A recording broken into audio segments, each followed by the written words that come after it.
Hello and welcome to Forge TV's SU election debates for 2013. These are our first televised live debates, and first up we've got our education officers. Just a quick note on the format: we're going to start with a quick opening statement from both candidates. They'll introduce themselves and explain why they chose to run. Then we'll go through some pre-arranged questions before throwing to Twitter. If you want to get involved, use the hashtag SUVote, and we'll read out your questions as soon as they come. So first, Sam, would you like to introduce yourself? Yeah. Hi, my name's Sam Ray. I'm running to be the education officer, and the reason I wanted to be education officer is because I think that there's a lot of things around the union and the university as well that need to be changed. I've got some ideas for how they can be changed, and the best way to make that happen is to get elected. Aaron? Hi, I'm Aaron Kolakovic. I'm a third-year archaeology and history student, and I'm running for education officer because I've had a lot of experience working in the students' union. I've worked with the previous three education officers, been really inspired by their work. I want to emulate the stuff they've done and really build on it, and I think I've got some good policies to do that. Okay, first question, Aaron, we'll start with you, as the mic is with you. What are the issues with the current system of feedback as a whole, and what would you do to rectify any issues? Okay, well, I would say that the feedback, it varies very much dependent on the department. I know for a fact that my archaeology department has got some fantastic feedback. History department has got very strong feedback. And I would say that the issues with feedback tend to be on an individual lecture by lecture basis. So certain lecturers may give worse feedback than others. Obviously, this varies dependent on all the different departments. My way of dealing with the problems with feedback would be through the staff student committee system, because I have successfully done this in both the history and the archaeology department. Students bring problems with feedback, say, well, this lecturer is not given enough feedback, and therefore it should be altered. And the staff student committee system, the history and the archaeology ones, have both managed to implement that and really change it. I would make sure that more feedback is typed rather than written. I think that makes it a lot clearer. And I would encourage online feedback instead of people having to hand in essays. The history department is currently doing this. They're trialing several types of putting the essays in online, and the student markers are typing up their responses, and student response has been quite positive towards this. So more typed feedback, I think that would make it a lot clearer. Okay, Sam? Cool. Well, actually, one of my main policies is about feedback, because I feel like it's a pretty universal problem at this university. At some point, most people have had at least one essay back where the feedback wasn't constructive, didn't go into any detail, just said, like, well, this sucks, write something better, and that's not very helpful. And a lot of the time as well, feedback is written in, I don't know, whatever cursive handwriting they were teaching lecturers in the 1970s. Like, it's impossible to read. So stuff isn't constructive, and it's hard to read. And I think that the solution to kind of improving feedback is a bit more complicated than just putting pressure on lecturers to improve. I think that one of the reasons feedback is bad a lot of the time isn't because staff don't care, it's just because they're overworked. So you have one lecturer who has to get through 50 essays before, like, kind of essays are due back for people. So, like, one of the things that I want to do, this is one of my key policies, is introducing MP3 audio feedback, which is something that a couple of universities do already. There's a few academics at Sheffield that do it already, in fact, which is basically where you give lecturers a dictaphone, they mark your work, and then they just talk into a microphone for 2 or 3 minutes about the work. And, like, the reason that this is a good idea is that it effectively makes it take less time for the lecturer to give the feedback, so then they should theoretically be able to spend more time on each student. Some of the other things I want to do are like module evaluation forms. I mean, it sounds quite boring to talk about the forms that you get at the end of the semester, but like, they're not consistent throughout the university. A lot of the time they don't even have a section on them to talk about feedback, so I want to make those consistent. So yeah, those are kind of my main things that I want to do about feedback. I think it takes creative solutions. It's not enough just to go to staff-student committees and kind of put pressure on lecturers, because a lot of lecturers are trying as hard as they can. So we need to embrace technology and kind of be creative in the way that we try and improve feedback. That's kind of what I think. Okay, thanks. Can I weigh in on that? Please, feel free. I just want to sort of say I don't think audio feedback is the way forward. If a lecturer wants to give audio feedback, that's all very well and good. But what Sam is suggesting is that every single lecturer, as well as doing some written feedback, because I can't imagine they would get rid of written feedback, also then has to talk about each essay that they've then marked, upload this file, name this file, and send it to their students. And I'm sorry, if I'm reading through one of my essays, I don't particularly want to have to listen to an MP3 file if it's talking about something that I did on paragraph 4. I'd much rather have it written. That's why I think typed feedback is a much more efficient use of a lecturer's time than getting audio feedback. But that's just my personal opinion. Yeah. Basically, the reason that type feedback doesn't work a lot of the time is because basically academics are busy people. A lot of them don't live in Sheffield. They have to commute. Like, I've talked to people in my department about why can't we have type feedback? We can't read your handwriting. And it's because a lot of people they mark things while they're commuting. They have lecturers with them. So the reason that the dictaphone system works is because you can just carry it around with you. Like, we'll train staff how to do this, and then they can just talk quietly into a microphone while they're travelling and get things marked like quicker in a way that suits for them. And as well, like, I'm not talking about forcing this on all lecturers. Like, I don't believe that that's productive to do that. It would be something that we would make available for lecturers. We would create the infrastructure to make it easy for them to do, which is just as simple as setting a server up, and then kind of try and encourage some lecturers to adopt this. So it would be kind of something that was rolled out gradually. I wouldn't force it on everyone. All right, thanks. Cool. Okay, next question. How would you ensure that, for important votes in council, course representatives communicate with their students to gauge their reactions before voting in council? Sam, do you want to open up with that one? Yeah, sure. I think the thing with the course rep system is that a lot of the time you have course reps who don't make enough effort, I think, to engage with students. So the course reps that we do have, I would encourage them to as in training, I would include things like, have a Facebook page, make sure that you try and get people following you on Facebook so that you can communicate with everyone, and just kind of stay up to date with it, like let everyone know about the things that are going on in your department. Because I think Facebook is the best way, really, for students to kind of canvass what other students are feeling if you're a course rep. But as well as that, I also think there's kind of flaws in the course rep system in that, like, students are generally apathetic. I think that's something that we can all agree on. And a lot of the time, like, what course reps are up against is apathy. People aren't interested. A lot of people won't even know who their course rep is. They won't make any effort to seek out their course rep.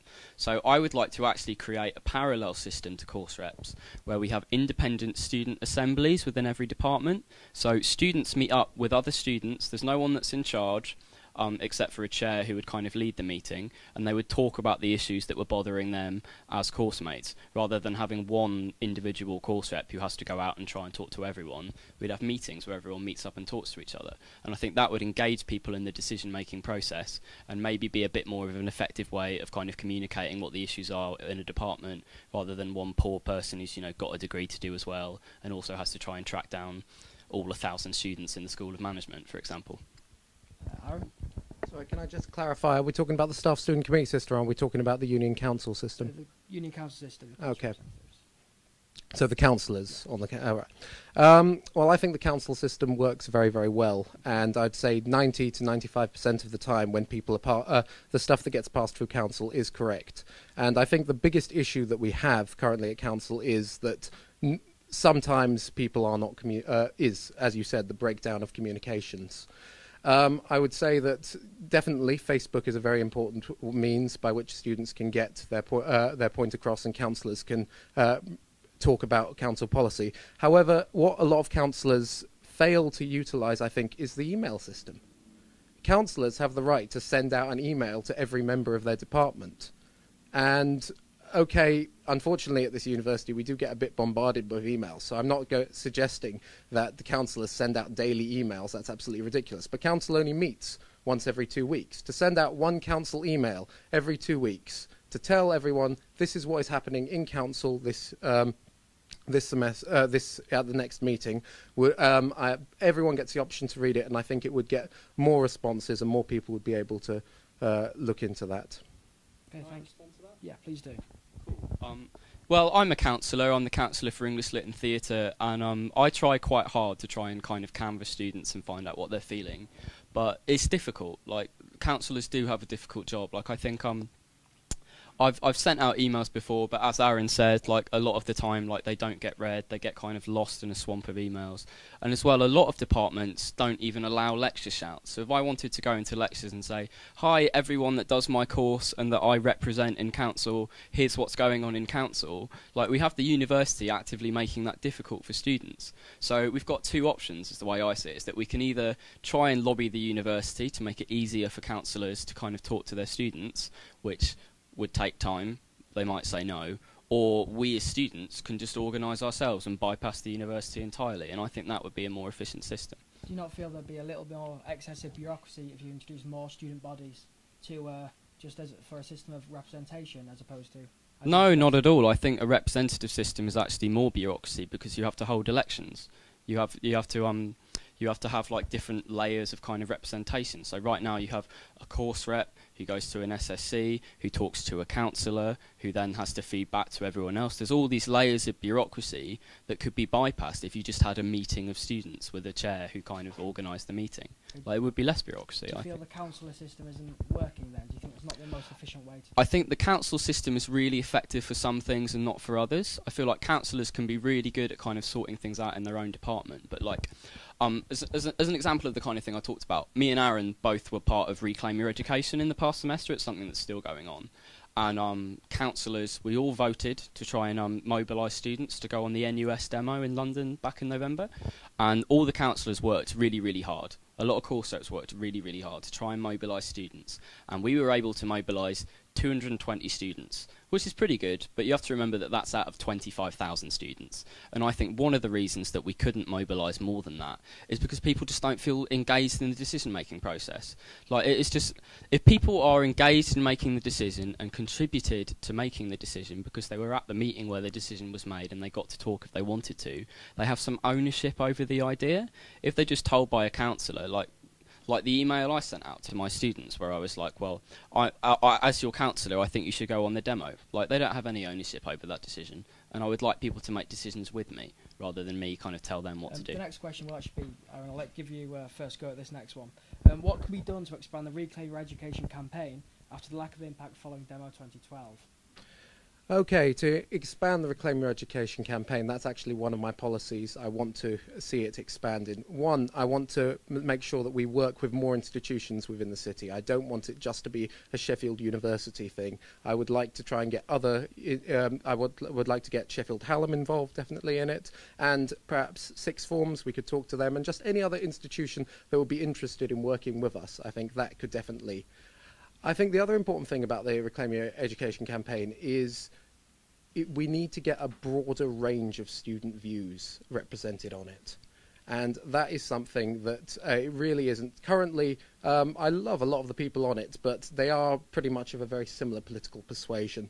I think we need to get a variety of different political persuasions on it. We need to, I think, encourage, maybe make it part of all councillors' mandate that they should attend the Reclaim Your Education campaigns. They are encourage course reps to attend the Reclaim Your Education campaigns. And also, I think, get the academic societies involved. And I wanted to talk about this in my last thing. Rather than to have general assemblies, to get the academic societies, we have them already in place. And loads of students are members of their academic societies because they put loads of fun things, they put on loads of socials. So if we can use them as a means, make sure they have representation on staff student committees and make sure they are working with us, encouraging them to get involved, I think could really expand and increase the Reclaim Your Education campaign. Can I respond to that? Yeah, of course, you've got to address the question. Yeah. Address the question first. Respond if you feel, yeah, it's going to. Okay, I was just going to ask Aaron, how are you going to persuade all of the different departmental societies and union societies that they should care about the rising tuition fees or that there isn't postgraduate funding and things like that? Because I think they have to care about the issues before they're going to help out and get involved. Well, I would say that a lot of students already do care about the issues. I think it's a bit harsh to say that the students don't care because they are a lot of people paying £9 fees think it's unfair and they want to see it decreased. As I said, I want currently the Archaeology Society has got an academic rep, I would like to make sure that every single society has got an academic rep that work. And currently, the main role of the academic rep, though, is merely to attend staff-student committee meetings. I would like to see that role expanded. So if you're an academic rep, you are interested in people's education. You might. It goes without saying. So therefore, it seems very logical that they would be interested in joining the Reclaim Your Education campaign, especially if it's expanded to incorporate all the different views that are held on the Student Union campus. Sam, can I just ask, do you think the Reclaim Your Education campaign was a success or has been successful so far? Can I answer that? Yeah, I actually feel really good about the Reclaim Your Education system, the campaign even, because I don't know, like it politicised a lot of the people who were part of it. I felt like the Sheffield contingent at the demo was actually something to be really, really proud of. Like, I know Forge aren't so keen, but like we felt really, really good about it. Like, Sheffield actually had one of the biggest contingents of students who went down to that demo out of any university in the country. So I think Reclaim Your Education has actually been amazing.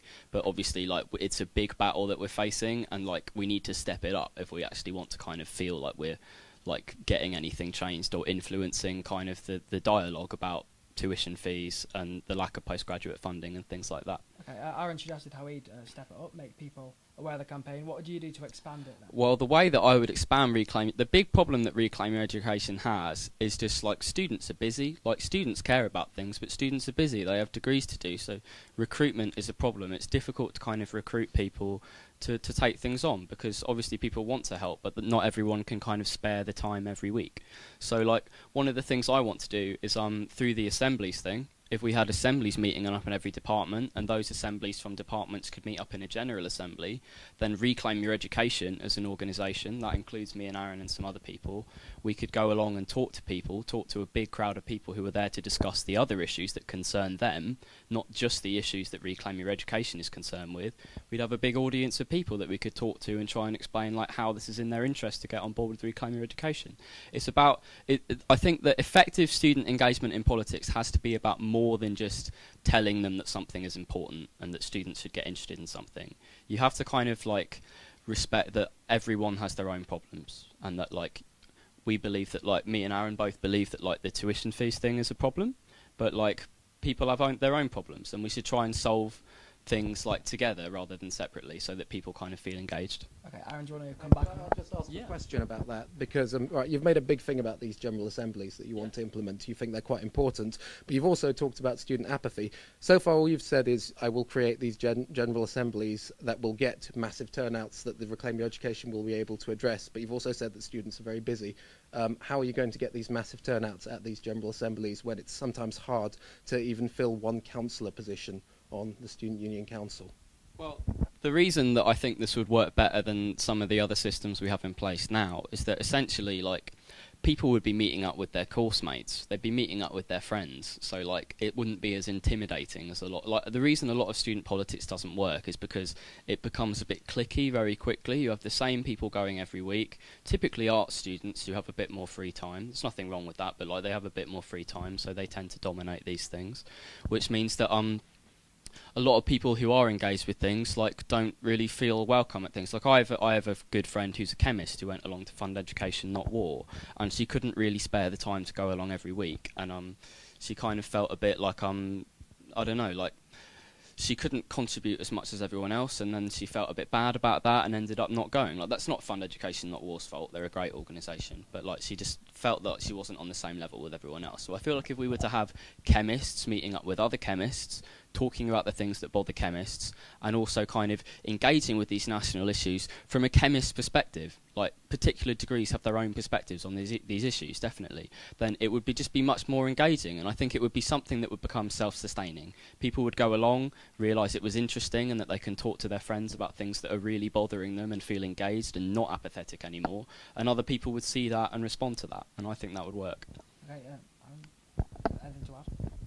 Just to say, we have chemists meeting up with other chemists. There's the Chemistry Society, and I think it would be better to use those societies rather than create this new body. How many different bodies can one student really be involved in at uni? I feel that was maybe implied in that, but should we move on to the next question? Yeah. I want to know, as education officer, what you do to help till students, because obviously the whole student body isn't just made of made up of undergraduates and postgraduates. The university does deal with other students, so I'd like to know what you do to help those. I have to admit I haven't got any policy specifically aimed at TIL students. However, I would like to say that I would like to think that my range of policies, most of them are quite helpful to all students, and they aren't aimed just at undergraduates and postgraduates, just at undergraduate students, which I happen to be one of. I think one that a general policy which I think TIL students would enjoy as much as any of them would be the longer opening hours that I have put forward that I want to have at Western Bank and St George's Library. The fact is TIL students tend to be working full time. They can't attend the libraries during the day, and it would be better to have the longer opening hours so those students are actually able to go and access the core texts they want to have. I think that policy could really help some TIL students. Sam, do you have anything to offer, maybe mature students who work or TIL students at the Institute of Lifelong Learning? Well, I think most of my policies fit quite well with mature students and people in the Institute of Lifelong Learning. Like, I think if you're someone that does your degree part-time and you're not in university as much, then it's much more important to you that the quality of the contact time that you do get is a lot better. So I think that if you're only coming into university on nights and you're not here very often, and then you get feedback for an essay that's not very good, then that's devastating, really, because you probably don't even have the time to go in and talk to office hours and stuff because you have a job as well. So I think if we try and improve feedback for essays for everyone, including people in the Institute of Lifelong Learning, then that'll just make things easier for them. They'll feel less stressed out if they get bad feedback on an essay or something. So yeah, I think that works quite well for TIL students. Okay, thanks. Our next question is about the core and margin scheme. Now, this is something that has come to prominence in the past few months with regards to the fees being raised to £9,000. I'd like to know, with the core and margin scheme leaving Sheffield down by 600 students and potentially millions of pounds, how would you adjust this scheme to ensure deserving students can still come to our university regardless of what grades they achieve? Aaron, would you like to have a go at that first? That's a tough question. you both get to have a go at it, so don't worry. Yeah, I'm just thinking about it because I have to. I do want, obviously. The fact is, I do know for a fact that the university does have substantial savings in place. A vice-chancellor did tell me this last year, and they have made substantial savings in these areas, which are a lot of which will be used specifically to help make sure that students from less well-off backgrounds are able to attend university. So I don't think that this issue is as enormous as made out, but it may become a bigger issue as the years progress and our university savings decrease. I think the best answer I can give is, as education officer, I will look into it more and see, but I'm not an expert in everything to do with the university at the moment, and I'm afraid that's the best answer I can give you at the moment. Okay, Sam? Cool. Well, yeah, I'll admit that, like Aaron, I don't really know that much about kind of the ins and outs of this thing, but I do think it's a shambles that there aren't kind of more students from economically disadvantaged backgrounds, etc., coming to university. And I really do believe in the concept of widening participation. I think the university has a solid widening participation policy, but it's very staff-based. It's kind of focused on the things that staff can do. And the union has a very good volunteer widening participation policy, but it's quite tokenistic. I don't feel like we do as much as we could to actually try and widen participation. And it's important to remember that widening participation goes deeper than just going into schools and trying to get people into university. It's about truly expanding the concept of what you might call a civic university, a university that plays a role in the life of the city, both in Sheffield and further afield in Rotherham as well. So I think that one of my policies is about this, actually. I want to create volunteering schemes that are targeted at individual departments. We have a lot of great volunteering schemes, but they're kind of by their nature sort of biased towards art students, just because those are the people that have kind of more free time, like as I was talking earlier with the Fund Education Not War thing.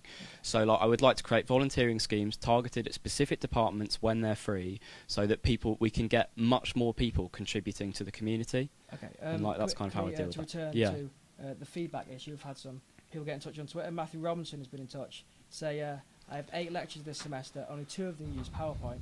How do you expect them to use digital feedback? Because it's simple. Like, lecturers deliver lectures, they deliver lectures already. Like, they're not self-conscious people. They're used to talking in front of a crowd. Obviously, you'd have to train staff how to do this, but it's not very complicated to kind of like turn a dictaphone on and talk into it for 3 minutes. And I think that once staff get used to it, it'll actually be quicker and easier for them than it is to write feedback. So I don't think that'll be a problem. And also, staff won't be forced to adopt it if they don't want to. So, Aaron, how would you sort of encourage staff to develop new forms of feedback then?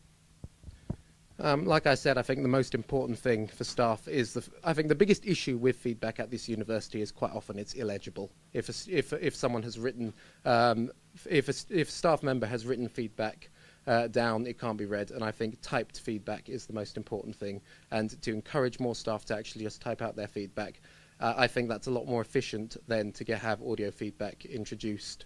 I had another point, but I really can't remember what it was at this moment. That's okay, guys. We are running out of time, so I think I have to thank you there. Just to remind, thank you very much. To remind viewers that if you want to get in touch and should ask questions, coming up next we have Student Union Development. Tweet us using the hashtag SUVote. So it just remains to say thank you to Aaron, thank you to Sam, and best of luck in your campaigns. Thanks. Thank you. Okay.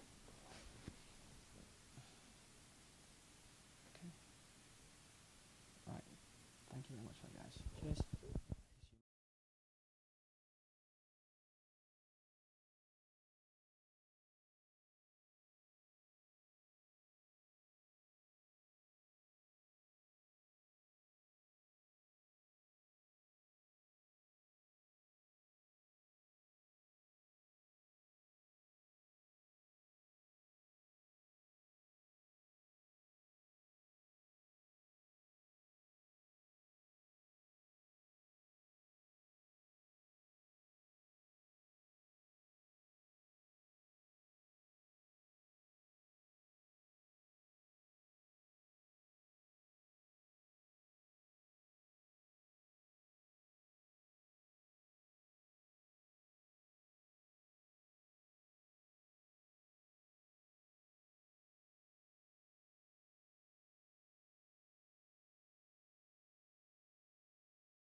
And everyone else around us to pieces for that inch. Yeah. We claw with our fingernails for that inch. Because we know when we add up all those inches, that's gonna make the fucking difference between winning and losing. Between living and dying. I'll tell you this, in any fight, it's the guy who's willing to die who's gonna win that in.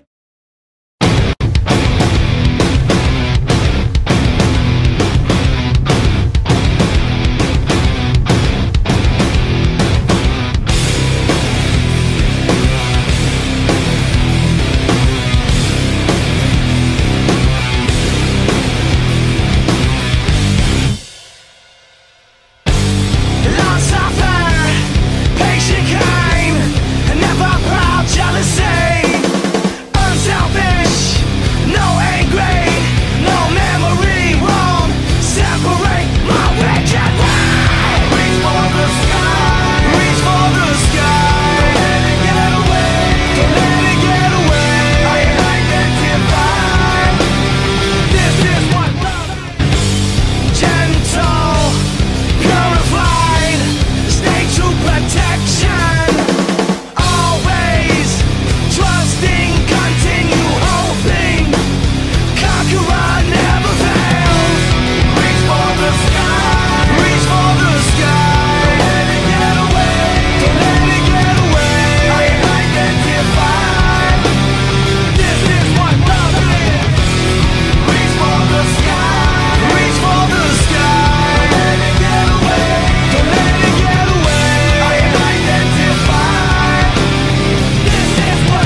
students leaving if I just over there.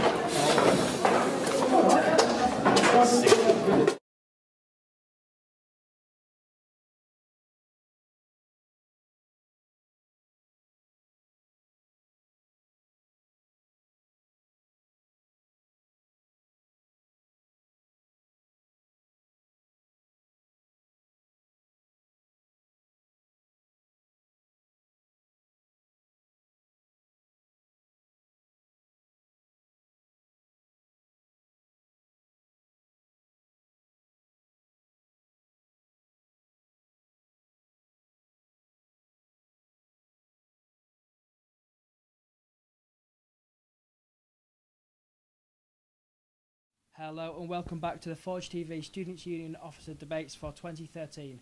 Now coming up next we've got the Students' Union Development Officers. So remember, if you at any point wish to ask a question, tweet using the hashtag SUVote and I'll put your questions to the candidates. First, would you guys like to introduce yourselves? Sam, could you start please? Yeah, of course. Hello everyone, my name's Sam Negus. I'm standing for the Development Officer position. The reason I really chose to run was because we are part of the best students' union in the country, but there are always improvements to be made, and I really feel passionate about representing students and how their union develops in the future. Okay. My name's David Lodge. I've had loads of experience in the Students' Union. I was on Encliffe CDC in first year, LGBT committee. This year I'm chair of Societies committee.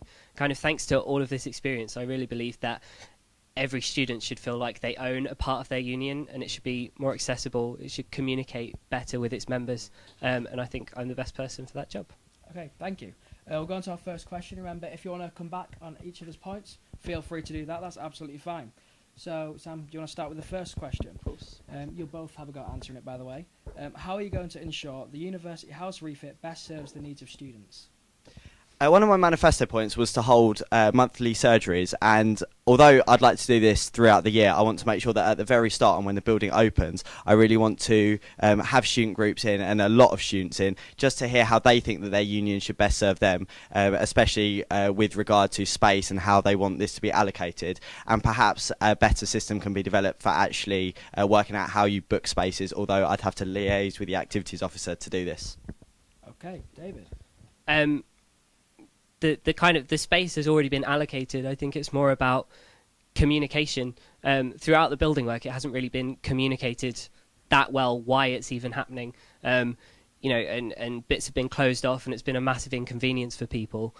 So, just advertising as much as we can. You know, there'll be 6 new meeting rooms, like a state-of-the-art new venue on level 2, more rehearsal space for societies.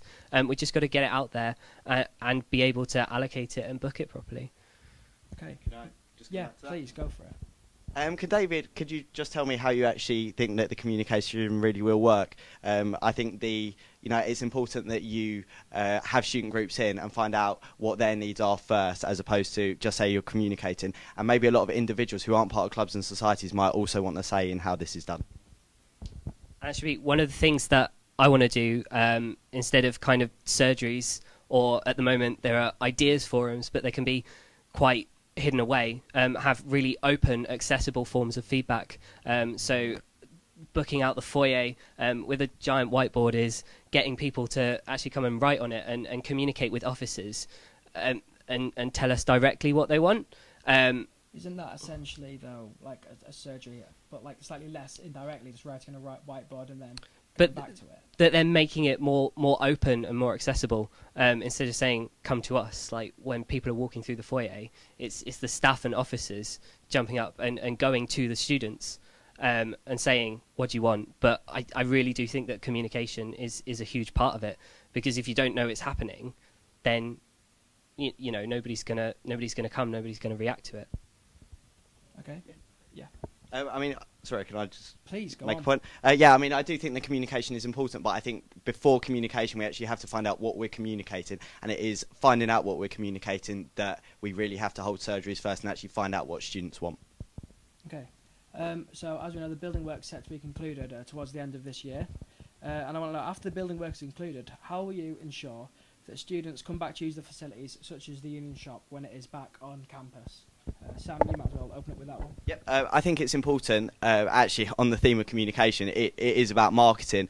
And first years and second years actually, especially, they've had the union in their first year where it's been a bit of a building site. Things have been moved around, and it's quite confusing. So I just make sure it's marketed effectively. As my campaign has shown, I've developed a mobile app. If we can have first years downloading apps straight away, they can find out exactly where services are, make it a bit more interactive, and it's not just the website and emails that they're looking at to actually find out what things are and when things are on. David, how would you go about ensuring students come back to use the facilities? Kind of skip out that middle step, but instead of making people, go away and download the app, go on the website and find it out, have it there, have people out talking to people, posters properly saying what is going on, exactly when it is happening, why these things are happening, and getting the kind of footfall back through the union. Okay, and I think it should always be mentioned that there is already a university app, Sheffield, I believe it's called. So perhaps would you both suggest a better utilisation of this, having it better publicised? Would you agree with that? Yeah, something like that, because that's a university-owned app. It does have quite useful features, like it can just come up with your timetable on your phone. But I think the only place I've seen it mentioned is in an obscure email from Kix. So, yeah, but better publicising things like that, where it really would give benefits to students. That's what we need to do the most. Okay. If you can respond to that point, or No, okay, brilliant. I want to ask you both how you will ensure societies financially can benefit from the development of the union. So how will you ensure the finances of societies are fairly allocated, and the space is also fairly allocated to societies? Well, being chair of societies committee at the moment, I can tell you it's no easy task getting societies kind of in a good financial position. So as union development officer, I'll of course, thanks to that experience, kind of fight to give activities more money. Societies will always need more money, but building up things like fundraising for societies, that's something that they don't know they can do a lot of the time. Advertising things like the alumni fund, the funds that we allocate at the moment, like Society's Extra Fund, get them applying to that, but also allocating the kind of spaces fairly and advertising that they are available, because equally some societies don't necessarily know that they can book out like the TV studio space that we've got at the moment. So that kind of would help them out financially because they wouldn't have to spend money on external venues.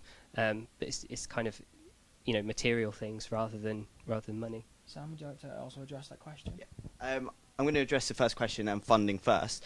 I think that with a turnover of around £11 million, there is clearly a lot of money that could be allocated. However, I don't think the actual amount that in total is allocated from grants and the alumni fund is the issue. What I think should be prioritised is making sure that the commercial services within the union, such as Bar 1 and Interval, are actively sponsoring student groups. And I'd very much work with the managers of the venues and the outlets to make sure that a certain percentage of their profits is guaranteed to be invested into student activities, because at the moment these outlets really exist to serve exist because of students, and I don't think that students get a good enough deal from them. So I'd like to see societies who are struggling perhaps being sponsored by Interval or Bar 1. I think that this could really improve the funding issue. The second issue is how space and resources are allocated.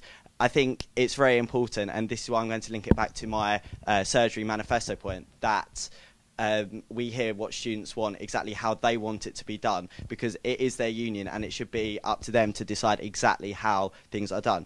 In my manifesto, I was very keen to avoid the word forum, because forum very much sounds like nothing's going to be done. We're going to hear students' opinions, but surgeries, I want to help students to help themselves and make sure that their feedback is taken on board and shapes union policy.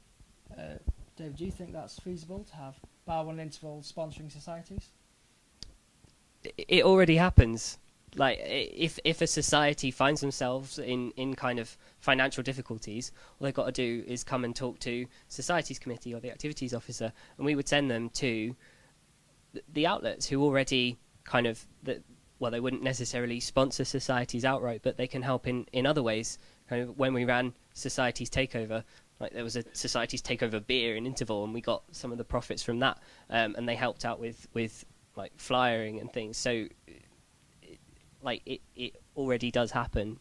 If like, as well as the profits from our outlets being kind of reinvested into student activities, they will actively help out societies when they're needed. Yes, I would like to address that point because essentially, do you think Interval and Bar One have sort of more money they could allocate to student groups? Do you think they don't do enough already? It's not.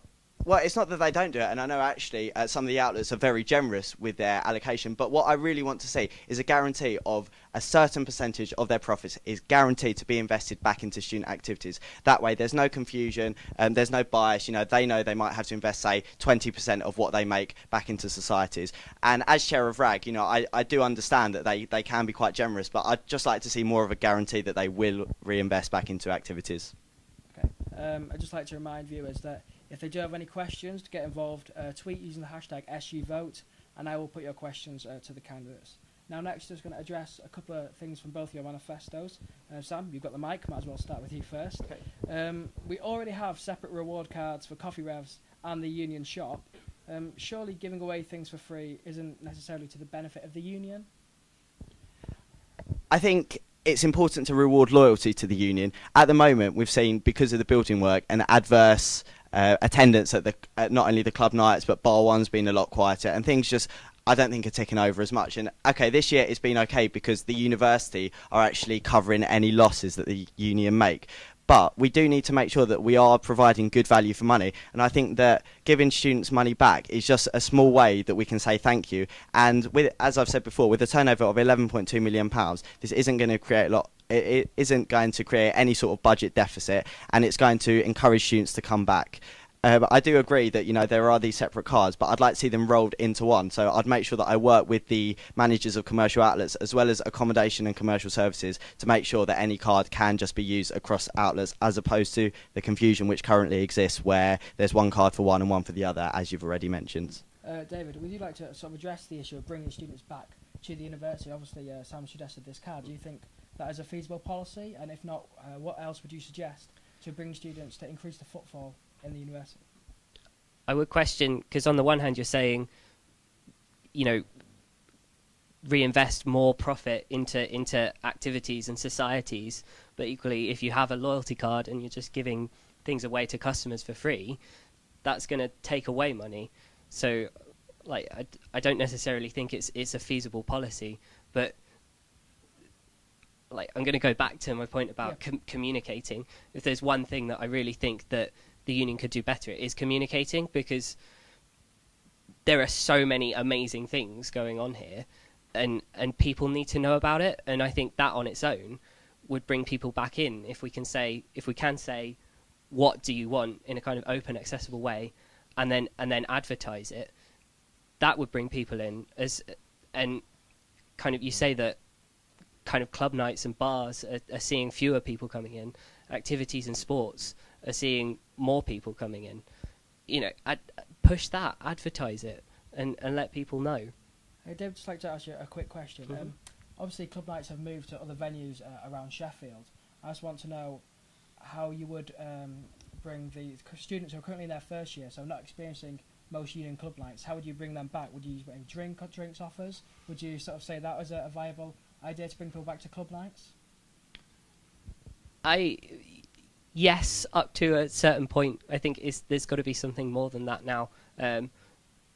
Things like giveaways at club nights, like decent themes. They're doing a really good job at the moment with Pop-Tarts, kind of giving offers to societies, linking up with societies. Like we had a Societies Takeover themed Raw. That brings people in from those events and from those societies. So collaborating with other groups is always a good way to go, to kind of bring people in, help with advertising. Okay, David, specifically to your manifesto, what incentives will you offer societies to talk about ethical issues? Would this mean you'd be interfering with how societies operate to maybe make them more ethical? That's a policy you mentioned. I don't necessarily think so, because ethical ideas. It doesn't necessarily have to be environmental. Things like recycling and the environment are things that probably spring to mind first when you think about, you know, ethical ideas. But like one thing that this year's officers have been talking about a lot is inclusion amongst societies, and that in itself is an ethical issue. So it's something that societies do talk about already, and I think that should be kind of rewarded and encouraged through things like the Society of the Week scheme. Like it's not that well advertised at the moment, but members of that society for that week can get money off in Coffee Rev or our Sheffield, you know, like certain offers depending on what week it is. So kind of giving them a kind of push almost to articulate those ideas a bit better and have more of a direct influence into policy, because we could take those to Union Council and actually they would have a more direct influence on the decisions that are made. Okay. Now, with the current students coming in, our first years, and the next students will be paying a lot more than we do now, paying £9,000. So I want you to tell us how you'll be able to deliver value for money for those students coming in for their fees. I would deliver a students' union that people can relate to, that every student can own. You get your value for money from a reactive students' union with a whole range of societies, nights out, outlets that will give you the best value that they can. Sam? I think that the union does have to serve, and David, your manifesto is very much focused on societies and activities, but really it's about, we've got to look at what students really want from their union. And to be honest, I genuinely believe that it's nights out, it's just a kind of value for money in financial terms, and this is why my manifesto, I think nights out is such a big issue. You know, how many freshers every Wednesday will go to court, where realistically what we should be looking for is providing them with the safest but the most varied club nights within the students' union. So with the 9,000 fees, we need to just look at what students really want, and just making sure that students are at the heart of what the union does and how it develops in the future. Okay, so why do you think students choose to go into the city for a night out rather than staying around our union in what is perhaps more a controlled and safer environment? How would you, why do you think that is? Do you think it's because the union offers aren't good enough? I think price is one of them, but I just think that the union nights aren't varied enough. I think that, there are a lot of gigs which go on at Plug and the Lead Mill, whereas realistically, as a Best Students' Union, a lot of them should be going on at Sheffield Students' Union, and so we just don't really offer as responsive nights to what students really want, and therefore they have to look elsewhere for the experience which the average fresh or average student is actually looking for. David, do you think perhaps increasing bands coming to the union would be a useful way to bring students back? I think it would be a good idea, varying it as much as we can, but I think kind of having a more open approach to feedback and getting ideas from students would be a better way to do it. If it was put out on posters and in these kind of like interactive forums that I would run, we want to just throw a massive party for the opening of the new building. What do you want to see? And get that kind of directly from the people who would be coming to it. Okay, thank you very much. And finally, I just want to know, as Union Development Officer, how would you develop links between the university and the local community? Sam, would you like to have a go at that first, at what the union can do? I think that, and something that actually I really commend David on as Society's committee chair, is that we just need to showcase the fantastic things that we do within the city. Sheffield City, well, the economy, a large part of it is really reliant on the student pound. But we need to just make sure that this negative stereotype of what students do is completely eradicated. So perhaps we could just invite the general public to some of our big events. Society's Takeover is definitely the perfect example of this, and it's fantastic to see that SOTCOM were flyering in the city centre trying to attract non-students. But, you know, we need more of this. The Students' Union Development Officer needs to just push more student groups to do this, because at the moment, SOTCOM do it. Okay, you know, RAG, Raising and Giving, have always been like a very large part of the city. And as chair, you know, I'm very disappointed to say that I don't think we do have close enough links. But it's something that I don't know a great deal about and exactly how I go about doing it. But I know that something will need to be done and something I'd like to look into. David, do you think the university needs closer links with the city? There are quite a lot of projects that go on at the moment, kind of volunteering projects, kind of showcases of what we do. Thank you for pointing that out. And I think they need to be better advertised to the kind of the city at large. Links with schools is always a good way to do it. Something we did for Takeover was email schools and invite them directly. But also kind of get our societies, our campaigns to do it, as well as kind of pushing societies to talk about the issues affecting them, whether that involves kind of volunteering or going out into the city. I also want to give more kind of support and funding and training to campaigning groups. So that'll give them a chance to kind of start campaigning outside of campus, like let the city, let the wider Sheffield know what is going on at Sheffield Students' Union. Yeah, please. I think also Sheffield University prides themselves on the fact that we are a civic university, so we really do need to look at ways to improve and widen participation. Again, you know, I just want to make sure that students are aware, local primary school children, not primary school, secondary school children, are aware of exactly what we do, but also make it clear that, you know, anyone can come to university, and it's just, you know, about improving our image within the city. You know, I think in some of the more deprived areas of Sheffield, there's probably a feeling that we're just quite elitist. You know, a lot of us come from a long way away to come and study here, and perhaps we might be from middle class backgrounds, but it's something we just, you know, we need to showcase, we need to communicate with the local community, and hopefully this will improve participation and really cement ourselves as a civic university and students' union. Okay, guys, firstly, thank you very much for coming along. We really appreciate it. Coming up next, we'll have welfare candidates. Any questions for those, tweet us with the hashtag SUVote. Well, guys, thank you very much. These were your union development officers. Thank you very much. Thank you. Thanks for having me. This is Liana. I'm here for the Sheffield Union. Let's move our freshest.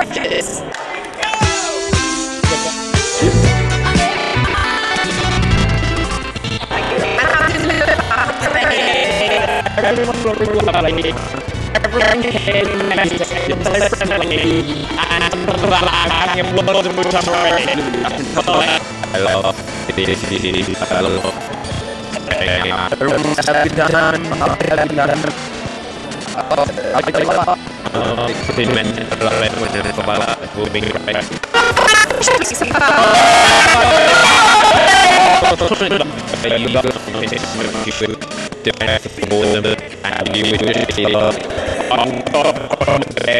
I will lay naked on my bed and roll around in my bed in my duvet.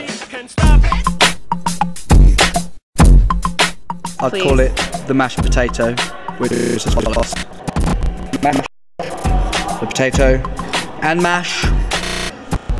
Potato. Do you have any tools that you want to use in the classes?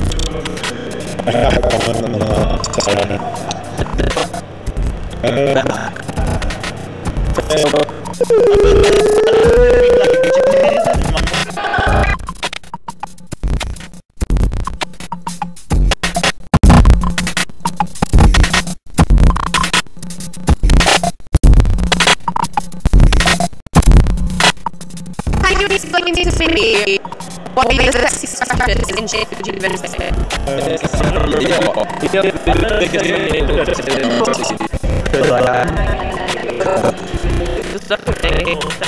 Let me know. Because my platonic love for everyone is just so big. I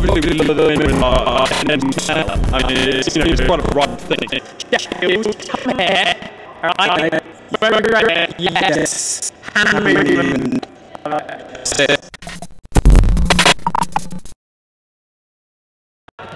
And just going down.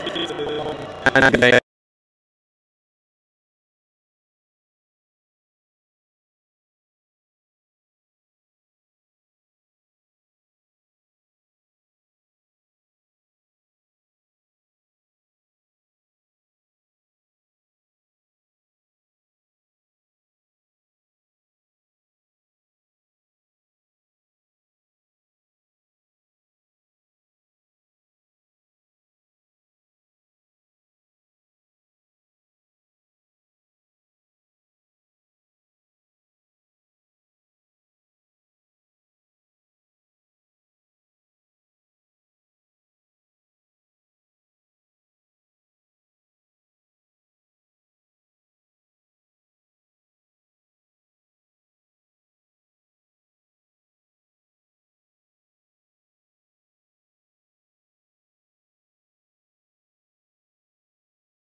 Hello and welcome back to Forge TV's election coverage for the Students' Union Officer Elections 2013.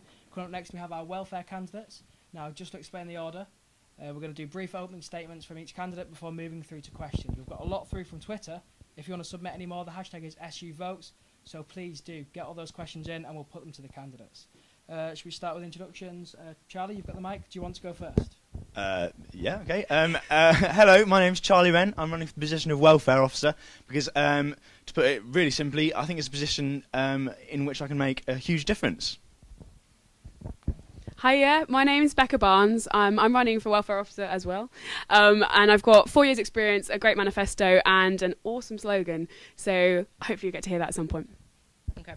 Hello, my name's Anne-Marie Allen. I'm running for welfare because I suppose 3 years of being at university has taught me that emotional and mental difficulties are a really big issue within university and they're very prevalent, and I want to do something about improving the level of support that students get. Okay, Anne-Marie, do you want to hold on the fact? You might as well get his first question first. This is from Twitter. I've had this asked by a few people so far. Emma Brooks and Ben Twist. Basically, to all the candidates, so you'll get a choice to answer this. Are the candidates on the current Union Welfare Committee, have they worked with the committee before? Do you want to... Okay. No, I haven't worked with the committee before, but having said that, I've used a lot of the welfare provisions, and I'm prepared to say that. I've used the University Council Service, I've used the Skills for Life Service, I've been to the University Health Service. So whilst I haven't had formal top-down experience, I've had a lot of experience actually using these services and working with the people that deal with them. And I think that gives me quite a lot of insight because I know what it feels like to use them and how best effectively to use them and where the holes are in them. Becca, do you want to go next? Yeah, sure. Like Anne-Marie, I've used a lot of the welfare services across the union in the 4 years I've been here as well. In the last year, I've been working along with the welfare committee. I'm on the welfare committee proper. It's a working committee, a bit difficult.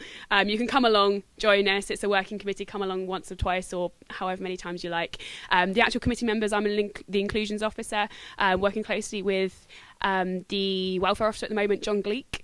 And we've been doing some great campaigns this year, including the one on housing most recently, which has been really successful working with the Student Advice Centre. I've really enjoyed my time on there, and I hope to be on there next year as well, even if I don't get elected as welfare officer. In answer to the question, no, it's not something that I haven't personally worked with the current welfare committee. I've seen it from an outside perspective from day one. In first year, not so much, but I think that's really valuable because it gives you an outside perspective of what people see from the average student's perspective.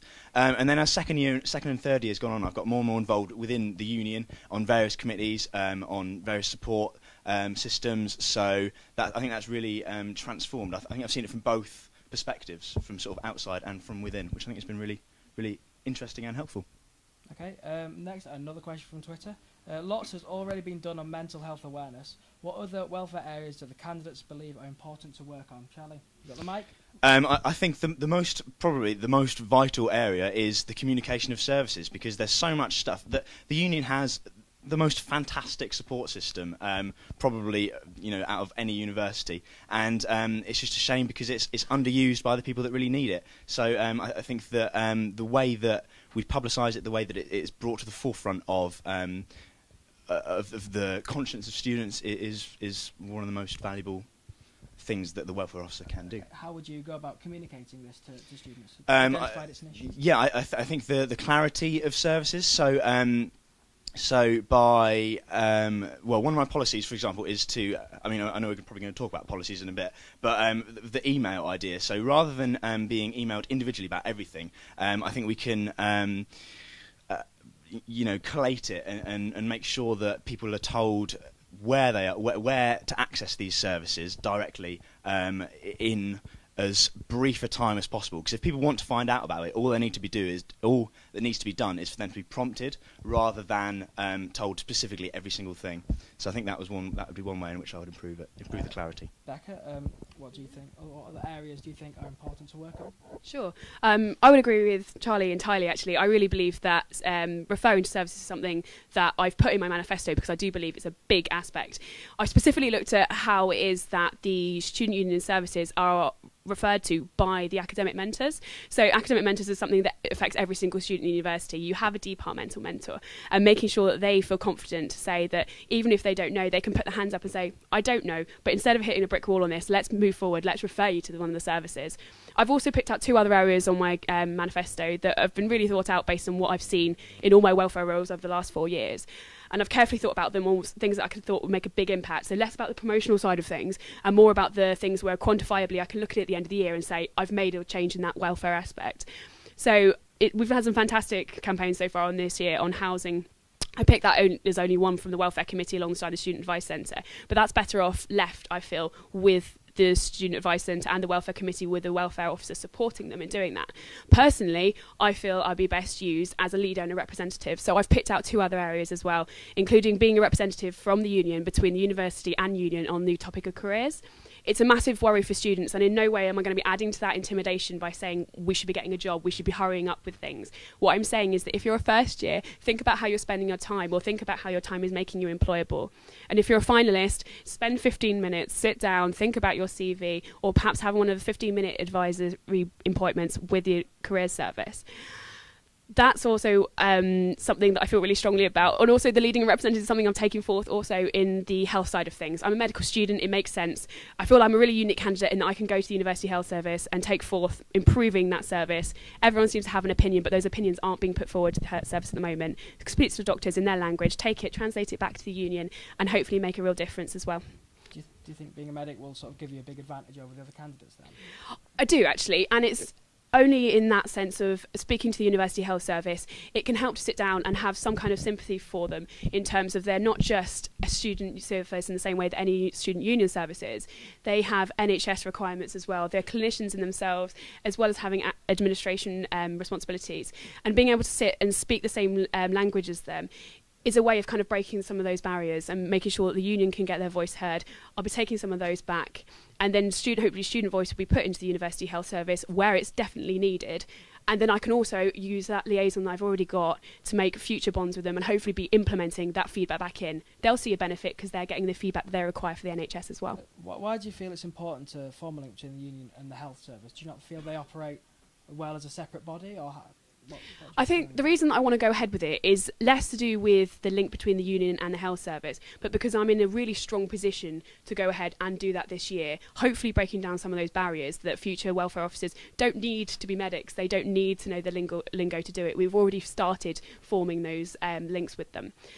The thing is that the university and the University Health Service, as far as I've been able to tell, don't communicate as well as I feel they should be. So I'm, again, taking it as a representative role, going up to the university and saying, this is the work I'm doing and this is the feedback we're getting, and working with both university, union and union health service, which is a difficult body in this sense. It's NHS and university, and it's complicated, but it'd be nice to have someone who's actually going forth and attempting, making those first steps, and someone who can do that confidently and comfortably, because they know the language of all parties involved. Okay, I could just ask you to talk about what other, because I know your campaign is based a lot on mental health. So what other areas do you think are obviously important to work on? Well, firstly, in that a lot of my campaign is centred on emotional and mental health. I feel it necessary to sort of justify that because I do realise that the remit is wider. You said that a lot of work has been done on mental health awareness, etc., but I don't think that's enough whatsoever. My campaign is heavily centred on these issues, and from talking to so many people about them at university, they're saying that this is still a big issue, that when they're facing these difficulties, that they don't know where to get help, that there is a culture of silence, and because of this culture of silence, things endure for much longer than they need to or get more severe. So I understand that attention has been put to it, but it needs more addressing, it needs massive serious addressing yet still. I would say also because I've used these services, that gives me an insight into it. I'm not a medic, that's true. However, I think if you're going to assess the quality of a service and you want to know where to develop, I don't think you go from a top-down approach. I think you go to the people that use them, you go to customers, you go to patients, you ask them, how do we better improve this service? And I think that's where my main qualification is, that I'm comfortable talking about these issues and that I'm passionate about it. Moving on, what other areas to address? I've thought about this, and I want to address careers, and I want to also address the bursary system. Firstly, in terms of the bursary system, a lot of friends and people that I've spoke to have said that they don't qualify for bursaries, but yet still they are finding it very difficult to keep themselves financially afloat, and that has a massive impact on their social lives and a massive impact on their academic lives, because they have to get jobs that sort of reduce how much time they can spend on these other areas. I want to improve the bursary system so that more students that need financial help get the financial help that they need. Aside from that, also careers. I'm a history student. I don't have my life planned out, so I know full well the feelings of most other students of what do I do after life, after university, and I've had those exact same thoughts. What I think would benefit third year students who haven't got their lives planned out is from first year have the issue of careers put on the doorstep of first years. For instance, have jobs fairs at the Ridge and the Edge, so that students get the internships, they get the jobs, they get the work experience that they need to clarify what they want to do in the future, and if they don't figure it out, at least they have it on the CV so that they can go into sort of better jobs that give them better responsibilities so they can figure it out faster. Okay, Charlie, this next one is directed, but I'd like you all to come in and discuss this. With the current council cuts that come again, how do you think it's possible to budget for running a night bus? Because I know that's one of your policies. Yeah, it's not a specifically university-run night bus. I'd just like to make that clear. It would be lobbying the current bus services, so the N52, which doesn't service the students in the way it should, to run buses for students. It's an area that cities of a similar size to Sheffield, Manchester has an absolutely brilliant night bus system. London, obviously, although it's the capital, has an absolutely phenomenal night bus system, and buses just run all the time. Whilst you wouldn't have to run, obviously, all the buses all the time, there is definitely key bus routes that would be economically viable and beneficial to run overnight for the bus companies. Becca, I was just wondering how you would promote student welfare in terms of getting home at night. Obviously, we have the women's minibus at the moment. Yeah. Would you seek to continue that, or maybe discontinue in favour of getting all students home in the bus? What would you do? Yeah, sure. I think the women's minibus is a fantastic promotion. It's just really, really good. That was something I feel really strongly about. I also think that on top of it, to move away from buses, Charlie's just spoken about them obviously, that in more that we could do on top of the women's minibus, definitely the debate is open for whether we should be doing a minibus for all. It's something that I feel would have to go to referendum. It's something that I feel like would have to go to a whole university and whole union vote on. It's very controversial. What I feel we could do on top of going on buses on the nights out is things like looking at the areas where people feel least safe. Definitely, we've got connections in the welfare committee at the moment with police officers in the area. They do a lot on crime and safety. There's a new crime and safety officer position on the welfare committee. So we're in a good place, actually, as a union to start going forward if we wanted to go ahead with that. Looking at crime and safety, looking at the areas that people feel least safe, and maybe putting forth some implementing something where people do feel more safe. What that may be is, again, open to debate. I would suggest that better police patrolling, perhaps something like that. It'd be really interesting to hear some views on crime and safety, actually, as it's an aspect that none of us have on our manifestos. Anne-Marie, could you just quickly address the issue of students getting home at night? Obviously, Becca suggested the minibus and maybe discontinuation. That would be something very difficult. What do you think? Okay. I fully support the women's bus. I think it's a really good service. I think the issue of students getting home safely, it does need addressing. I think it needs sort of specialised people to become involved to address the situation. I am a student, I'm a welfare officer, but I understand that when I want to work on these policies, it's important to get specialised people who know more than me involved so we can come up with better ideas that I can't think of on my own. So that is what we'll be working on doing. I've talked to police officers, I've talked to students themselves, I've talked to specialised people at the university. That would be my first thing to do.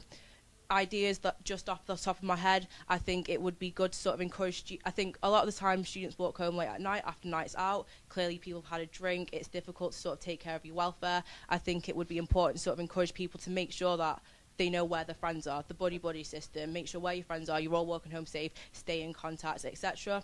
I think it would be good to perhaps do a campaign on figuring out what are areas that get a lot of sort of crime, make that very sort of publicised to students so that they avoid those areas, and also perhaps working with Forge Press to sort of determine how to sort of influence a little bit how students are feeling and thinking about crime and safety, because I think that's important, how they sort of feel about it as to where they walk, etc.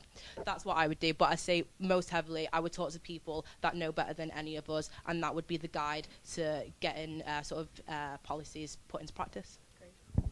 Charlie, feel free to respond. Yeah, another absolutely great thing, which we haven't mentioned, I'm sure that like everyone's aware of it and everything, but is the safe taxi system. Which I think would be absolutely great to continue to expand and to continue to promote, but also make easier to use. I mean, currently you have to call up, which that's great and everything. I think we could expand it so that you can just hop into a cab if you haven't got any money, stressed out, and just give them your U card and then pay for it the next day, which is currently how it works. So I think that would be another thing which we, in terms of getting home at night, which we can work on, expand, promote, which would be really good. Yeah. Sorry. Yeah. On that note, actually, I think what we've got at the moment is really, really good. In terms of expanding and promoting it, I know it's really difficult, and the welfare provisions that managed to get that in place have worked really, really hard to do so. Interestingly, Hallam actually have the safe taxi scheme as well with city taxis as well. It'd be really nice to actually get some Hallam union links going on there, and perhaps maybe we could expand together, promote it further, maybe give it a bit more emphasis. If we're going to taxi companies as 2 universities rather than just one, maybe we could get something more and get a citywide safety going. Okay, next question. I'd want to know how candidates stand on drinks pricings. Obviously, Bow on Christmas Day was cancelled, was not on last year. Would you support the return of it in a responsible manner? And what are your views on drinks offers and minimum pricing in general? Anne-Marie, do you want to start with that? In terms of drinks pricing, I think most union outlets are actually quite expensive in the main than outside of union outlets. So it wouldn't be my priority. My priority is emotional and mental health. I think that's what needs the most development. But if you're asking me what I think about it, then I think in general prices within the university need reducing. In terms of all-day drinking, I don't think it should be encouraged as explicitly as the university do encourage it. I think if they are going to do it, however, I think the university should make sure that students are educated so that they can make their proper decisions for themselves, so that So, for instance, more information on alcohol, the impacts of alcohol on you, how that can affect your safety, walking home at night with friends, etc. I think it's important to educate students first and foremost so that they can make the decisions best for them. Students should be empowered, I think. Becca, would you also like to respond on that point? Yeah, sure. This is a controversial point. I think it's a really difficult one. Part of the problem with the Union Christmas Day, as far as I was aware, was a lot of the media coverage that happened. It's a difficult one. There's a lot of pressures from a lot of different angles. The Union Development Officer on the Union Officer team will have probably a very different opinion to this than the Welfare Officer would. I agree entirely with what Anne-Marie said. Yeah, couldn't put it any better, to be honest. Making sure that people are equipped to make the right decisions. There's always the encouragement to be drinking water, to alternate soft drinks with alcoholic drinks. I wouldn't say that dropping prices would be necessarily the best idea for the union, because much like taxes on a lot of things, it goes back into the union, and hopefully then we can be putting on other provisions, including those promotional campaigns. The union itself, I think, is quoted as saying that they feel that they're competitively priced compared to similar outlets outside of the union. From their point of view, it's a business as well, to making sure that we get the money back so that we can do our job as welfare, which unfortunately doesn't bring any money in. I couldn't have said it better, Anne-Marie. I really couldn't. Literally, I think that she said it perfectly. Making sure people are educated, making sure that the union outlets themselves are educated as well. Free water needs to be available. Interval do a great job. They put the jug out, everyone can help themselves, and I think that's the way it should be. It should be a culture that it's okay to drink water, it's okay to drink soft drinks. There's no problem with that necessarily. All-day drinking shouldn't be encouraged from a welfare point of view, but it'd be interesting to sit down and have a discussion amongst the officer team about a compromise or how best to appeal to students, maybe getting some focus groups as well. Okay, Charlie, would you like to also respond to that? Yeah, I think it's again, it's mainly been said. I do think that the union, in terms of bar one, in terms of interval, is in terms of the average price of drinks in Sheffield, I would say it's definitely higher than the average price in Sheffield. So if you're saying, are we being irresponsible by having the drinks prices so low at the union, then no, because people can go somewhere else and drink even cheaper than that. And specifically, do I think Bar on Christmas Day can continue to not be run?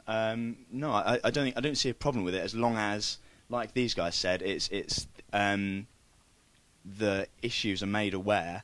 People are made aware of the dangers, and I think people are aware of it. There was an unofficial bar on Christmas Day anyway. People can do it anyway. People will do it. People will continue at the end of exams to get more drunk than they should do, which and the vast majority of people are okay. Obviously, that doesn't mean that that the people that obviously it's terrible if something happens wrong, but I'm sort of stumbling over myself here. But these guys said it perfectly, basically, is what I'm trying to say. Just to remind viewers, if they want to send in any more questions, Twitter using the hashtag SUVote is the best way to get in touch, and we can put your questions to the candidates. Now, next, I'd just like to ask about the needs of mature students and also TIL students. So I want to know how you would communicate and look after the welfare of students who aren't necessarily part of the what could be considered the normal student body. I think that it's largely again an issue of communication, or something which can be improved mainly by communication. If people know where they can come and see, obviously us I think the welfare officer can be a really good go-to public figure to come and see, work on individual basis with TIL students. It can be an absolutely perfectly valid. I mean, if they're working during the day and their courses are in evenings, how would you ensure that students like that don't get left out?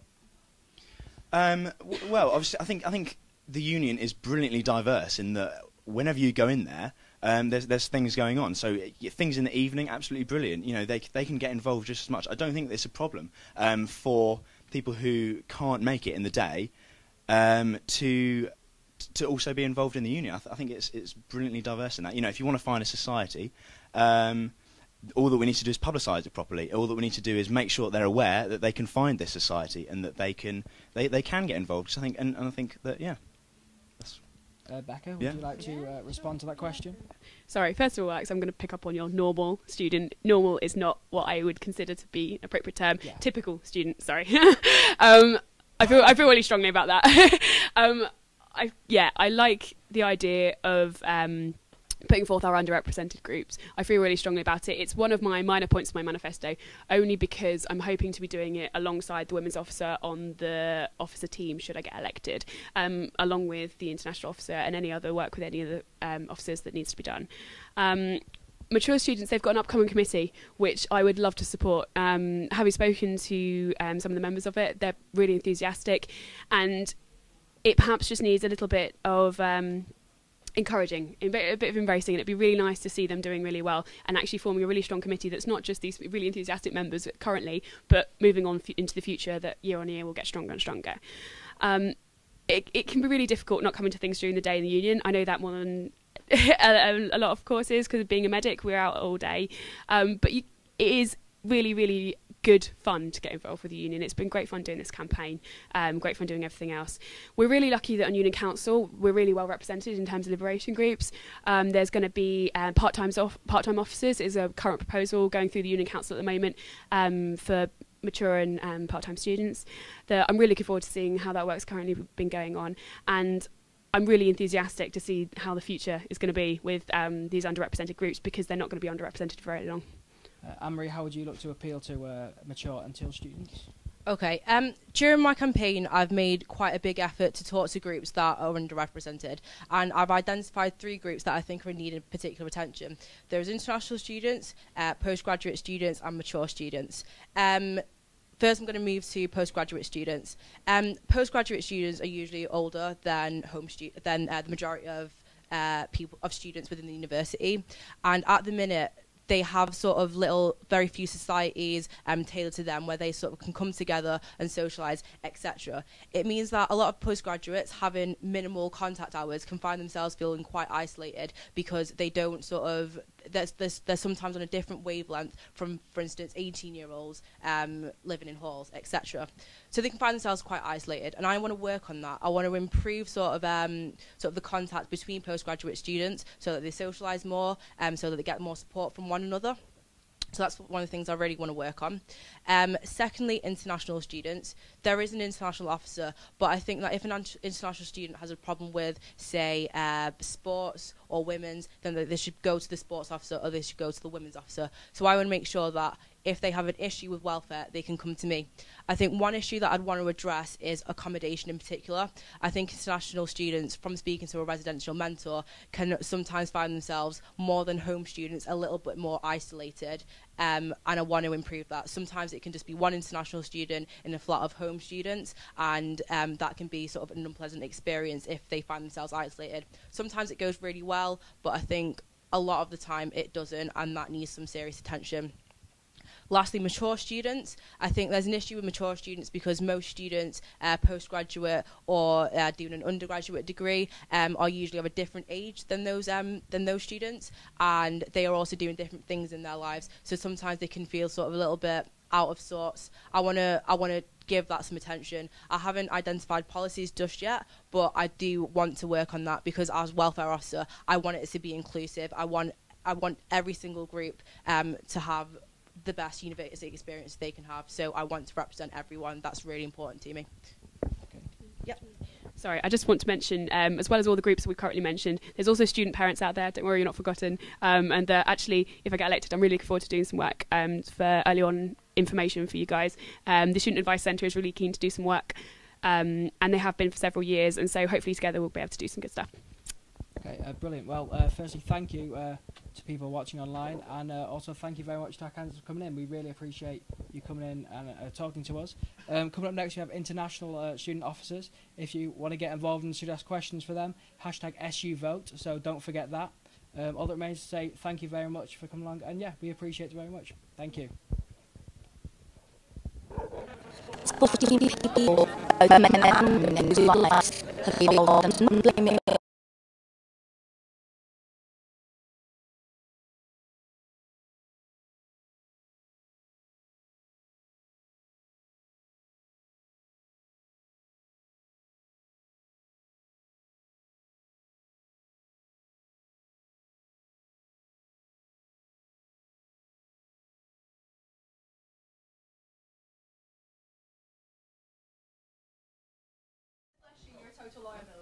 Yes. Normal isn't a good word. What do you? Because it implies that everyone else is abnormal, Yeah. which is really negative.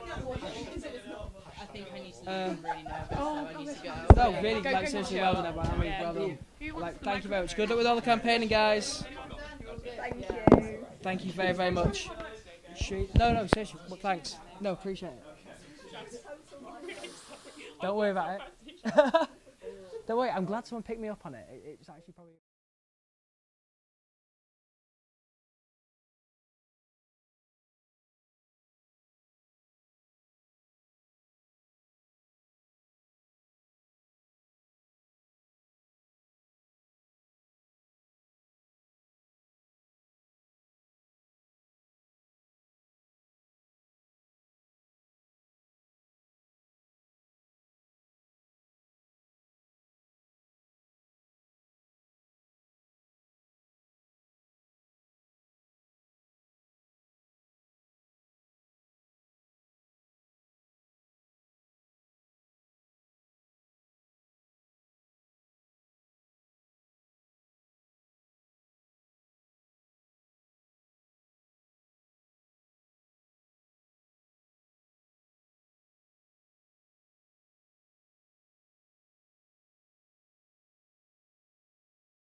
Hello and welcome back to Forge TV's live debates for the SU elections 2013. These are our final candidates for today, the International Students Officer candidates. What we're going to do is first have a brief opening introduction from each candidate, introducing themselves and explaining why they stood, and then we'll address some questions to each candidate. Tilak, if you would like to go first, introducing yourself. Sorry, just very briefly before, if you have any questions for the candidates, tweet using the hashtag SUVote. Thanks. Tilak, I've been on the International Students Committee for 3 years. I was part of the social subcommittee. I was an events officer, now I'm chairperson. I think it's this experience and my policies that make me the best candidate for this position.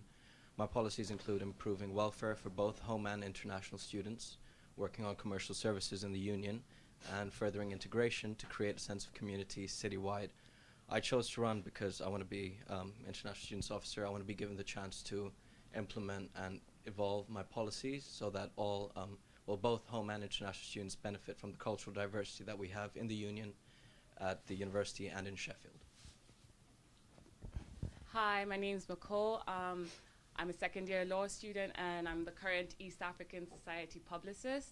I chose to run for International Students Officer because I want to basically spread awareness of all the help that the students can get from the Students' Union. Yeah.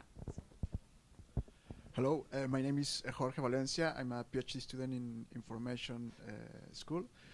I'm running for the International Students Officer because I have the experience of living in 3 different continents. And this experience have made me come across about different things that could be very useful when you are studying abroad, and I will tell you later about all my policies. Thank you. Hi, my name's Alex. I'm a third-year geographer. I've worked in this union for the whole 3 years I've been at university in a variety of different roles, and in all of them I've come across and worked with international students. I myself am a little bit more British than your average international student, and that's because I was born here to a British parent. My father is German, and I spent the rest of my life abroad. Coming back, it was supposed to be like coming home, but really it ended up being a more foreign experience than anything I've ever encountered overseas. During these kind of elections, there's an awful lot of guff, and the words like integration and forum and things come up so often. I kind of have some more concrete policies that I'd like to really enact in a year, because it's all you get, and you'll probably hear more about that later. Thanks. Hi. My name is Wen Hui Wu, and I'm a third-year Chinese student studying environmental science. I'm running for this position because I really want to share my experience with the rest of the international students. I myself, when I first came to Sheffield, I was really upset because I felt as if I didn't belong here due to language and culture barriers. But I resolved to make the best out of my time at Sheffield, trying to get involved and practice my English, make myself sound more British.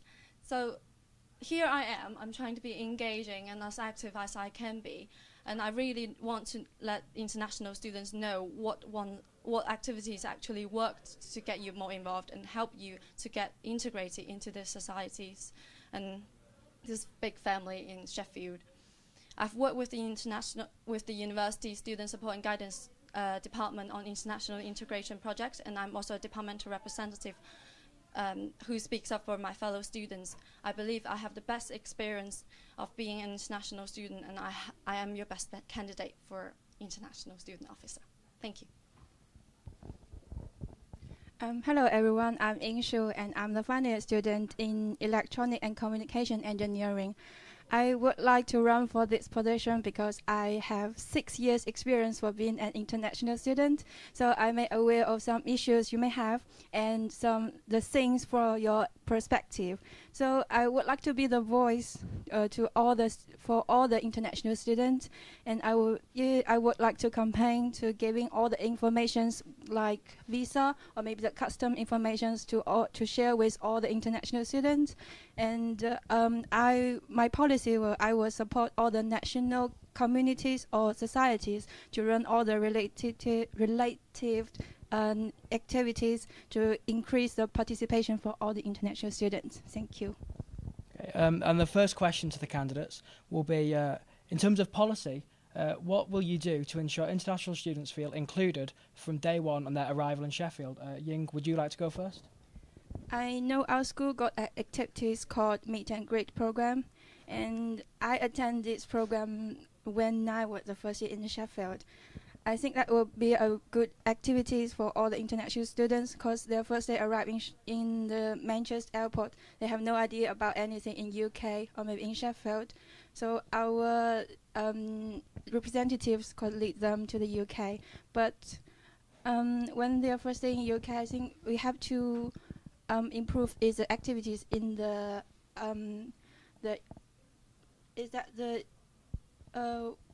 week, cause the orientation week. Sorry, because we may introduce some cross-cultural activities to that orientation week, so they will not be feel left out when we introduce the UK culture, and the UK the some home students which from the Europe, they will still not be left out when they introduce the international culture. Thank you. Wen Hui? One of my policy is to develop a mentoring scheme in which a home student and an international student will be your mentor to guide you through all the activities in the student union. So my plan is to get these mentors to get in touch with the new students before they come and actually have a personal relationship development between this mentor and mentees, and making sure that the mentees' interest in the student union and also the activities that this new student will be interested in will be known to the mentors who are already in the at the university studying and who have known everything going on in the university. So when the student actually come to the University of Sheffield, then they will be guided by their mentors to all the activities that the student have shown previous interest into, and then as well as when the student wants to explore new activities, then the mentors can introduce them to as well. And one important thing is that international students often come with language difficulties or other problems that are stopping them from getting involved. And mentors here play a really important role by helping them to smoothly get into activities and making sure that when they are at the activities, everyone in the society is aware of the new student and paying attention to what the new student needs, and maybe just simply as speaking a bit slower, making sure you explain keywords and everything. So hopefully the mentoring scheme will be a really good one for international students to get involved. Alex? It's actually quite interesting because what my fellow candidate here has demonstrated is something that I want to work on. That does exist. There is a home international new student mentoring system which is already in place, but the problem is it's not publicised at all. Barely anyone has ever heard of it. So one of my core policies is to publicise that a lot better and get more people involved. One thing that we already do to try and get international students really engaged in the university when they arrive is we have International Orientation Week, which I'm sure the rest of my candidates will remember. I came to mine. You get a pack through before you come. But it's all kind of welfare things and academic things which, while important, don't really make you feel like part of a university. It almost makes you feel like part of a health system or an academic kind of conveyor belt. And what I'd like to do is, within that information pack that you get before you arrive for International Orientation Week, is, include a CD or maybe a brochure with more things to do with the union, more things to do with being a part of a university, as opposed to, of course, things like LitDub, which we did, which was incredibly successful and everyone had a great time doing. You put that on a CD, people have an idea what Sheffield is about, because it's more than a university course and it's more than having problems. It's actually quite fun to come here. This is including one of my policies, and I suggest to develop a set of videos that will show how is the living in the United Kingdom. When you move from a different country or even from a different city, you may experience, for example, homesickness, or in the case of international, additional to the homesickness, it's possible to experience a cultural shock. So the best way to feel integrated to a new community is to look in advance what are you going to experience and how the community works. And I propose to develop a set of media and videos to show how, from the eyes of an international student, how is Sheffield, the shops that you need to go to buy simple things, food, the transport system, because sometimes can be quite different from the home country. So that's my proposal, a set of videos that will include all the everyday living things and also university and academic things that are important for a new student in a different environment. My proposal is to expand the current buddy scheme that we have right now to include home students. So it would really help international students who came here knowing that they have someone who's going to basically hold their hand, introduce them to, you know, British culture, and also is actually interested in their own culture as well. You know, really helps promote that feeling of like, I belong, people care about what I think, and I also want to know about what other people think, and have this person here to help me. Yeah, that's my main point. Well, for an international student coming to a new city, a new country, not knowing anyone can be quite a daunting prospect. I propose to make services such as welfare, Nightline, the health service more visible to international students, and at the same time programs such as Intro Week introduce more events and activities that promote cultural exchange. Okay, thank you very much for that. Now next, if you could all summarise what you will do when you're in the job. Now we've covered Intro Week, and we've covered what we'll do when international students arrive in Sheffield, but throughout the year you're in the job, I want to know what policies you're going to pursue. First of all, I'd like to work with the career service to find international students more opportunities in the UK part-time or after they finish their degrees, and at the same time find home students that are looking to work abroad opportunities at a global level. Also want to, I'm sure you all know about the stringent visa regulations that have been put into place, especially the Tier 2 post-study work visas since December 2012. And I'd like to lobby for policy change via NUS. I think the first thing I'd want to do is to really publicize what the student union does, especially just beyond the union, because most of the time it's only people who are constantly in the student union who are actually involved in, you know, basically the help that the student union actually offers students. So I think as a person who's not always here, I know how to take that information outside, and that's something I'd really want to work on. I really want to set a monthly campaign called We Can Help, so just ask, that would really focus on getting that information out to the students. I also want to expand the Taste of Work scheme, because right now all it does is offer 3 hours of work experience. And if you put that on your CV, no employer is really going to be like, well, what did you really learn in 3 hours? But if you had something like students getting trained at Coffee Revolution as baristas, you can put that on your CV, and an employer will be like, okay, well, you've been trained, so you can definitely do the job. Another thing I'd like to do is to work with the different societies to have basically society takeovers on a smaller scale, having different national societies or representative societies, maybe going to something like Salsa Society and having a bit of a, like when they have the little dance sessions. And in a situation like that, people can actually talk, if that promotes friendships. So something like that, those are the things I'd be focusing on. The first thing is that I will continue the objectives of the current international officer, because they are very good objectives, and they sometimes 1 year is not enough to finish all these policies.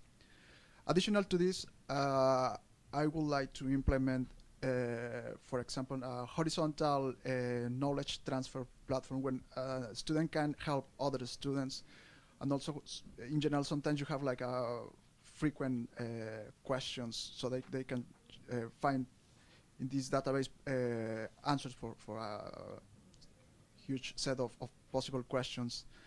And also to promote more the interaction between societies, because sometimes they use group between very small groups of international students, but they don't interact with other societies or between groups of, for example, of the same country.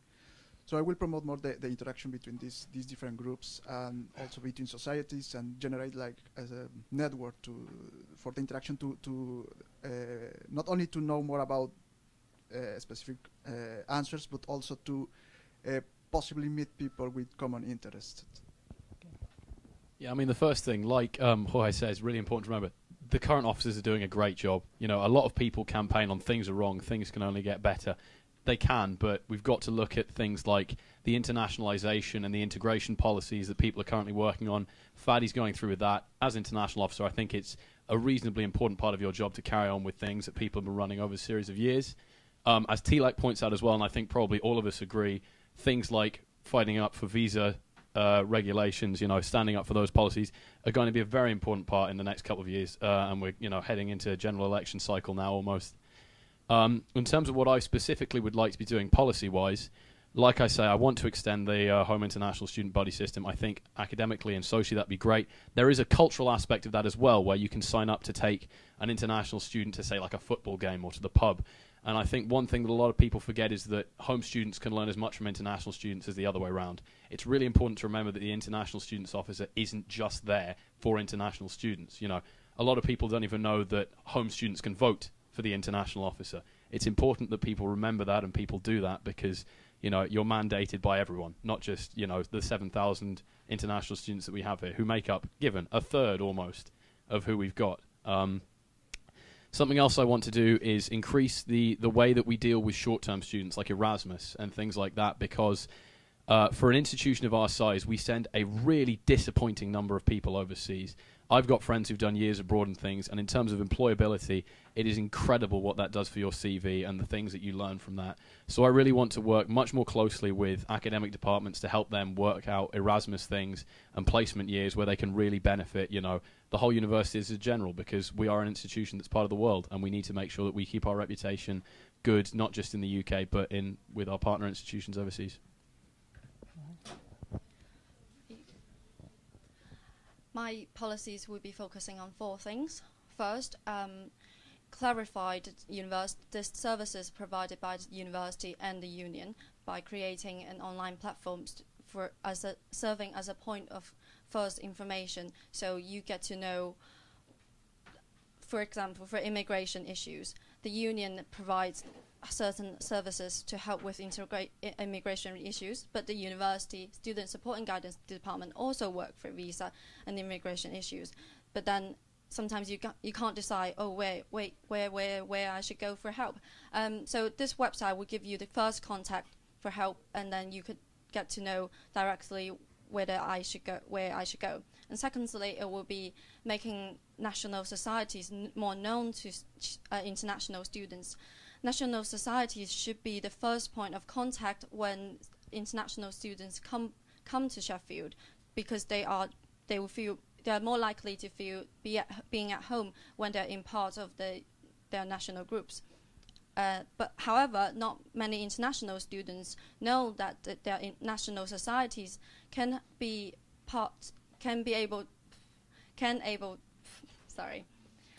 Not many people know that their national societies are the voice of them in terms of international student committee meetings, because representatives of nationals are coming from national societies. So we need to make sure that national societies are known to students, and making sure that international students are aware that national societies are not just an entertainment group, it's also a representative group, and we need to shorten the gap between international students, the big group, and the representatives who actually speaks up for them.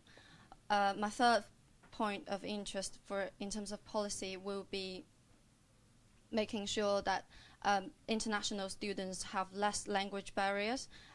This can be done by expanding the Give It a Go events, co-working with ELTC. So you can do idiomatic English conversation clubs. You can also have just language exchange programs. I know they already exist, but not many international students are aware of it. And last but not the least, I'd like to focus on International Fridays. So every Friday you walk into the union, and you get food, music, and all the information about a different culture displayed in the union. So you get exposed to different cultures every week. This will make international students' culture be known to home students, and home students can be more engaging with international students and benefit from this global campus. That's all. Thank you. Hello. For my policy, first of all... Ignore the phone. Okay. For my policy, first of all, in my opinion, the ISC, International Student Committee, and the National Society will be very important. So I would like to support the ISC and the national societies to launch more fairs or events in the next year. Because we know this year our officer FADI support the IC and the national societies to launch a lot of great fairs and events like International Language Fair, like International Food Fair. I think that will be a good chance to mix all the home student and the international student together, because they will be like in one group to share their experience about the food or the languages. So I would like to launch more fairs in the next year if I will be the officer. And next is I will keep giving all the visa information and customer information to the international students, because sometimes they would not know if they are sending a parcel from overseas, they may charge by the customs. So when they ask that questions to the SSID, they may not have no idea how to answer these questions. So I would like to give more information to the international student. Okay, very quickly, as we only have a couple of minutes left, I'd just like to ask each candidate very quickly to say one policy that they think the union could enact to ensure that international cultures are properly celebrated in the union, because obviously integration is a two-way thing. So I'd like, Ying, if you'd like to start with one way the union can celebrate international culture. Or celebrate international culture. Because I think now the work will be we have to be, all the students in the university have to be more internationals when they graduate. So I think for this, when the students do in school, they have to learn more things, not only the knowledge. Thank you. The way that the union can celebrate international culture can be done simply as International Friday, or having more fairs that International Student Committee already do, and they really do a really good job on this, and lots of international students and home students or even citizens from Sheffield are interested in these events, and they do get exposed to different cultures and increase cultural awareness. The union can certainly create a more global atmosphere in the union by International Fridays Week events like this, but also have a corner for international cultures, basically having decorations from different countries on specific festival or traditional festival days. The union put up decorations all over the union, so students are more aware of the event. Okay, we are running a bit low on time. Thank you. I mean, the union already do some fantastic things to raise cultural awareness, like we have World Week, we have the Languages Week, which are all great. Personally, I think issues like welfare are far more important, which is really what I'm campaigning on. But if I was to come up with something, just off the top of my hat, we could do 24-hour volunteering fairs just happened. Some kind of 24-hour international culture thing would be fantastic. Or even, like the Societies Fair, have an international fair, get all your faith and international societies in, and just show everyone what it's about. Brilliant. Thanks. Well, I will propose, for example, to invite all the societies from international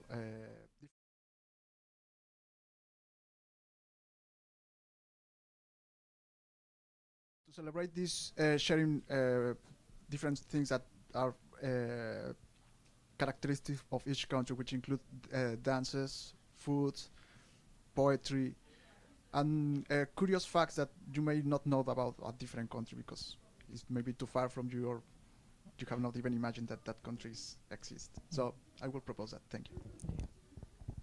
I also think the union's already doing a really good job on that front. But something like, let's say, the International Cultural Evening, a way that you could change that up is the smaller societies that aren't usually represented. You can get them to come together and then come up with a performance that actually incorporates all the different cultures. So end up coming up with more interesting, bigger, better performances. I think that would be a really good way to celebrate the different international cultures that we have. And Tilak, finally. Well, I've been working with the commercial service team and the ENTS department for the past 3 years, and the things you've said, International Cultural Evening, World Food Festival, language festivals, your international Fridays, I've already been doing a lot of these things. And well, obviously, I'd continue doing a lot more, putting world food in the interval and bar one menus, something that I've already worked on last World Week. Maybe having more national societies involved so that there is more representation. So I'd like to continue and build on these relationships, existing bonds that I already have with these departments in the union to, well, promote cultural awareness. Okay, thank you very much. Thank you everyone for watching. Tomorrow we'll be here at the same time, 3 o'clock, to debate the remaining officer petitions. Thank you very much, and thank you to our international candidates. Thank you very much. Thank you. Is that okay?